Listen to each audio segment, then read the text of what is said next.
Ladies and gentlemen, it's that time again, and time to finish off the crafting corner. So this should be the last, unless something major comes up. Of course, I do plan on covering when they make changes to crafting, so I guess I shouldn't say the last. But hey, as far as regular content's concerned, this is really as far as I can go. I'm going to fully upgrade my Jewelcrafter now, so that I can finally make some of the gems that haven't been dropping for me. So we're going to talk to our friend Shin here, or at least use his crafting table. And we're going to go ahead and we're going to upgrade him now with training. It takes 20,000 gold, 10 tomes of training, and we get perfect square gems. So let's go ahead and do that now and see what level 8 looks like. Ooh, pretty. Alright, so we now have the perfect squares. This requires 3 of the previous gem and 3 tomes, so that's getting expensive. I thought he would start off with just 1 tome, but nope, he's jumping right to 3. Wow. So, well, let's make a perfect square amethyst, shall we? 30,000 gold to upgrade it. There it is. 30,000 gold, and we have a perfect square. Looks like the standard conventions apply. We're going from 65 to 105, so that's pretty nice on the life there. Let's kind of look at here. Look at the critical hit change. That's going up by 5%. See, critical hit damage increased by 45. Critical hit damage increased by 50. So that's staying the same, constant 5%. I'm not sure the formula these are going by because they keep jumping up. But it's kind of nice to see because you kind of need more and more life as you go up. So 13% life compared to 12 on the helm, so 1% gain on the helm, and again 4 points of primary stat going up for each mark here. So we can train again, and this time we get to we're at Resplendent, we get to Radiant. Now level 8, according to blue posters on the official forums, is the highest level gem that can drop in the game. So that means at this point, I haven't found any because I haven't been able to get really past Act 2 here. But perfect squares should drop later in Inferno. And that's the highest you should see. Unless anyone can tell me they've found higher, this is where Blizzard said it should go. Is perfect squares is the highest you will actually find in the world. After that, you have to craft everything else to the next higher level.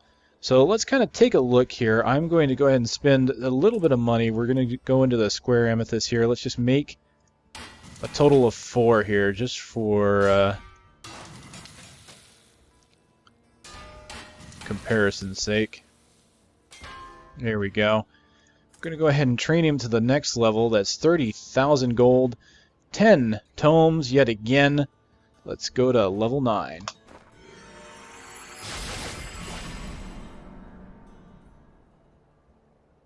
Very nice, Shin. Doing well for yourself. So for this one, the costs just keep going higher. So whereas this required 3 of the previous and 3 tomes, this requires 3 of the previous and 6 tomes. So I can see where the tomes of secrets are going. He's actually started to take more tomes than the Blacksmith. It's kind of the other way around. The Blacksmith usually required more pages to make anything, whereas Shin required fewer pages. Now that we're in the Tome of Secrets, Shin needs all the pages. Of course, the gems are the modular items, which means they can be used in any item you make or find. So it kind of makes sense that as you get higher up, he starts to cost more. So 50,000 in order to make this Radiant Square. This is the first level that you cannot find in the world. This is one that has to be crafted. And look at that, we go from 105 to 190 life per hit on this amethyst. 14% life, and another increase of 4 on the main stat. So unfortunately, even though I did have quite a bit of these, it doesn't look like I'm going to have enough to craft the next level. We might have to go and look at that, but let's go ahead and look at the next level. Real quick here, 1, 2, 3, 4. We have Radiance, and we look at here, 4. So we're going to go into Star. Now this is the final level. This is going to be It's kind of the exalted level for him, and it gives me the star patterns. Ruby, Amethyst, Topaz, Emeralds, 20 Tome of Secrets, 40,000 gold. I swear, it's only a hobby. There's nothing behind it, really. Hey, Exalted Few. That must be for... Yep, level 10 with both artisans. Very cool. Look at that. A lot of purple there. A little bit of blue. That's kind of cool looking. So let's take a look. Once again, 3 of the previous gem, and this time 9 tomes, 80,000 gold. You can see this is going to be a major gold sink. Now, the commodity auction house is still down. That means at this point, the only way to get these is to basically make your own, or to kind of trade in the trade channel, which you can get to over here in your chat menu. I have to close this so you can see it. There's a little gear here. You can join public chats. And I don't recommend going into general. It's kind of getting hit by spam bots really hard. Trade might be too. But you can click on trade there. And there you could probably find someone willing to trade gems with you if you really need the next level up. The only other option besides that is to maybe buy gear on the auction house that has the gems that you want in it and pull them out with Shin or just disenchant it at the Blacksmith. So as you can see here, we've reached the maximum rank, and yet again it says there are rumors of lost recipes. This is very true. Because we've hit level 10, we can get to the, sorry, not Radiant, but the Star level. So Radiant and Star are the first 2 levels that you have to craft. But there's more than that. There's, I believe, 12 patterns. So that means there's 3 more levels beyond Star that you can get. And you have to find the patterns for each one. So that means you have to find the pattern for each individual gem. You can't just find, like, I believe it's going to go from Star to Flawless Star to Perfect Star, or it might be Star to Perfect to Radiant. Or actually, it'll probably be Flawless, Perfect, Radiant, since there's 3 ranks missing. So that's where you'll need to go. You're going to have to find all those recipes. But just because you find, say, a Flawless Star pattern doesn't mean you're going to get it for all of them. You have to find the Flawless Star Amethyst, Flawless Star Emerald, Flawless Star Ruby, and Flawless Star Topaz. You have to find each one individually. So there's a bit of a grind to that. And you have to hope to get lucky to get the gems that you're most interested in. Or again, go to trade. What I find interesting here, just looking at the stats, you can see here we go from 190 life to 300. That is a massive jump. 300 life per hit here on Star. I can see Amethyst becoming really powerful here in-game when you start getting higher and higher ranks. So if that goes to 300, and what's the next? 500? It's possible. Maybe even higher. Alright, well, I honestly don't have enough to go into it, but you can kind of get the idea here just by looking at it of how that works out. And so now I can start upgrading my gems. That is going to be a massive sink for my gems here, for my gold and my tomes. It's honestly, I think it's going to be a bigger hit on my tomes. The gold is obviously 80k per gem. I honestly would like to see the commodity auction house up just to see what the cost of these are, because since they will only be crafted, it makes me wonder if people are selling them under cost like they were other materials. But I won't be able to tell until that comes back up, and who knows, by the time it comes back up, maybe all that nonsense has gone away. Well, that's it here. Let's just go ahead and I'll throw those there, and you can see the different ranks as you go. I don't have chipped in here. I only have chipped emeralds, so there is the rank missing. Honestly, you really have no reason to get chipped. It's not like Diablo 2 where you can find a recipe for chipped gems. They pretty much become obsolete. No reason to really hold on to them other than to sell them. So I would honestly recommend, once you start getting into the higher level gems, honestly, once you're in Inferno, you're going to start finding regular gems, or I'm sorry, square gems, and flawless square. Honestly, these are the 2 that drop the most in the beginning levels of Inferno and the end of Hell. So you could probably start removing all these previous versions here, because as you can see, I actually have a surplus of squares here, just because they've been dropping so much in Inferno mode. And of course I have the flawless squares because they've been dropping as well. But if you carry one of each rank, just to kind of give you the idea, you'll see it here just by moving things down.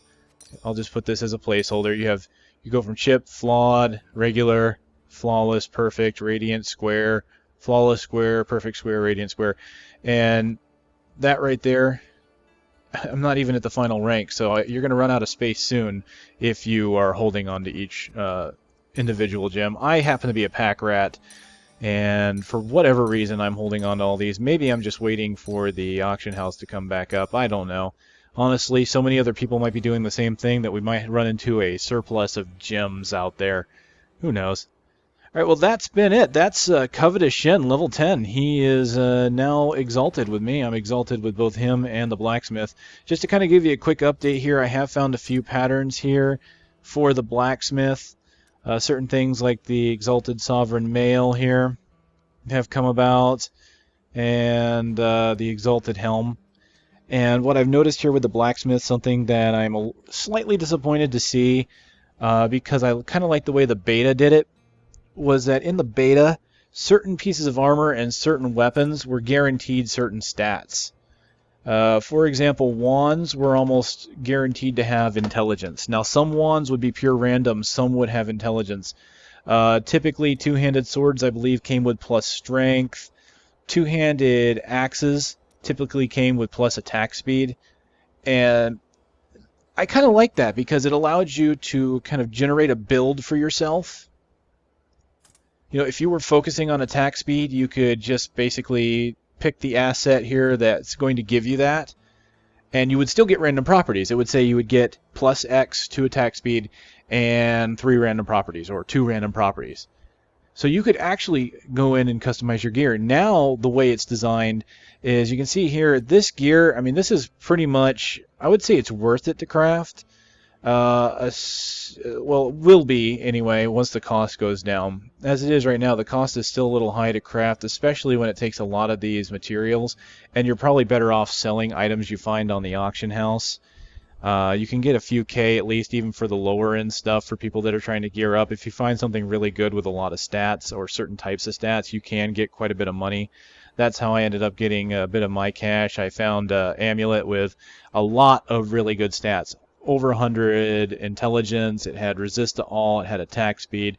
Those are really the things that sell really well, and it just got me a couple million there. So honestly, you're still probably better off selling. So crafting, you know, if you have the materials, it can be worth it, simply because if you look at this, these are the items that drop in Inferno. This Exalted Sovereign Helm, that's something I would expect to drop off of an elite pack or a boss, because as you can see, the armor level is about the same as what I'm holding right now. It's actually a higher level because it's 60, whereas mine's level 59, and it's 4 random properties. So the one thing that's better about finding things in the world, though, is it might be more than 4 properties. So the items in the world will tend to be better, but this is still a good way to get items that fill the gap. And again, that's what blacksmithing was really intended to do, is to fill the holes in your gear.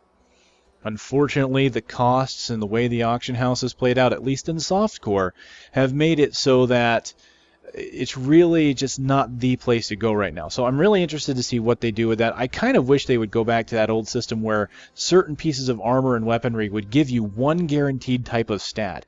Because even though you could possibly max yourself out doing that, it still was only one stat guaranteed, and the other stuff could still be random. The way it's designed right now, I can still get a, like, for example, if I crafted a mighty weapon here, which is a barbarian only weapon here, I'll go ahead and show you because we got this pattern for Exalted Fine Massacre Axe. That can proc with intelligence and things like that. Witch Doctor Mask can proc with strength. Supposedly they changed that. Now, it could only be that that changed for crafting. I don't know that. Item drops still show things like Voodoo Mask coming with strength. But maybe crafting is the one spot where they won't. Simply because I remember in beta they said something about that. I would really love it if someone could confirm that or not. If you've ever crafted, if you've done a lot of crafting, have you seen stats that are not good for a class proc on class only gear? I certainly hope not, because that would make crafting even worse. I would honestly rather farm. All right. Well, there you go. That's just kind of a quick update on the blacksmith, just to let you know that the items that he will eventually get, the patterns. This axe honestly looks really good. In fact, the axe I'm wearing is one of these axes that I crafted, simply because I was trying to get a really nice one-handed weapon, and I ended up getting hit adds life, which is something I was looking for. Not the best other stats, but I'm not really looking to craft too much more of these axes right now because I'm low on dust. Alright, so this has been the Crafting Corner, the final one for current content. I will be happy to update everyone once we find out what's going to happen with artisans in the next patch. So you all take it easy out there, and come into my domain again soon.